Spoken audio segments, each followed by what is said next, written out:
অবশেষে সেই আমরা কাঙ্ক্ষিত কেবলের মধ্যে উঠলাম। এখন কেবলটি ছাড়ার প্রস্তুতি নিচ্ছে, পর্যায়ক্রমে চলবে। এখন আমাদের আগের কেবলটি চলে গেল। এই মুহূর্তে আমাদের মধ্যে আমারটা তো ছাড়বে। তো আমাদের সাথে আছেন বাবুল আর এই বড় ভাই আমাদের তাপস, এই যে ভাই একজন করে কেন একসাথে কথা বললাম না কেন নালি কথা কইবে। এখন কথা কর দরকার না, খালি সবাই ভিডিও বানাও, রুমে যায় কথা কইবে। অবশেষে আমাদের কেবল তার রওনা দিল এই মুহূর্তে, মানে ছেড়ে দিল স্টেশন থেকে। আমাদের গন্তব্যস্থলে ফার্স্ট ফ্লোরে সর্বোচ্চ উঁচু জায়গা যাবে। তো দেখতে থাকেন। চারিদিকে দেখেন মেঘে ঢাকা, কুয়াশা এবং পাহাড়ের বুক ছেড়ে যাচ্ছে। এত সুন্দর অপরূপ প্রাকৃতিক দৃশ্য যা দেখলে চোখ জুড়ায় যায়, মনোমুগ্ধ দৃষ্টত এবং মনোমুগ্ধ পায়, যা আপনারা কখনোই আগে দেখেননি, বা যারা এখানে এসেছেন তারা শুধু দেখেছেন। এখান থেকে ছাড়া যদি অন্য কোথাও দেখে থাকেন হয়তো পারেন দেখতে, কিন্তু আমার মনে হয় না এমন দৃশ্য অন্য কোথাও আপনারা দেখেছেন। তো দেখতে থাকুন অপরূপ দৃশ্য, প্রাকৃতিক আল্লাহ তাআলার দান।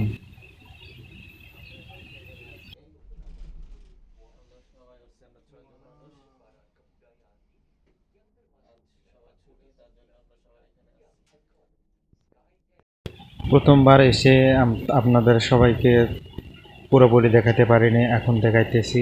তো আমার কাছে অনেক সুন্দর লাগতেছে আপনাদের।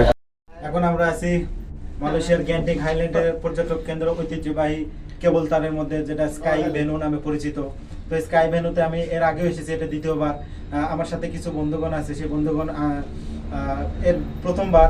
তো সবাই মিলে এসেছি এবং না এখানে নামবো না, সরাসরি চলে যাবো। এখানে নামানো এই জায়গায় নাম, এই জায়গায় এখানে নামার প্রবলেম হয় না, আবার উঠা লাগবে, আবার ইয়ে করা লাগবে। ওই একবারে উপরে চলে আমরা পরের বার আসবো, হয়তো পরের বার আসবো, সমস্যা নেই। এখানে একটা দ্বিতীয় ধাপ, এখানে দ্বিতীয় স্টেশন। তো এই পাতাল করে যাবেন, পাতাল করে খাড়া করে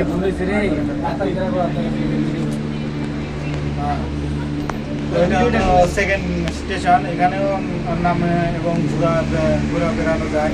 তো এখানে আমরা সেকেন্ড স্টেশনে নামবো না, আমরা চলে যাবো একবারে স্টপ ফ্লোরে, স্টপ স্টেশনে। তো ওখানে অনেক কিছু আছে, যে একটা মেঘের সাথে একবারে কাছাকাছি। ওখানে গেলে অনেক শিশির পরে, এমনকি মাঘ মাস বা ফাল্গুন মাসে বাংলাদেশে যেমন শিশির পরে, ঠিক ওই আকৃতি বা ওই ধরনের পরিবেশটা আমরা উপলব্ধ এবং দেখবো, উপভোগ করবো। কি করছি ভাই আমাদের সাথেই থাকে। চলো, আমি তো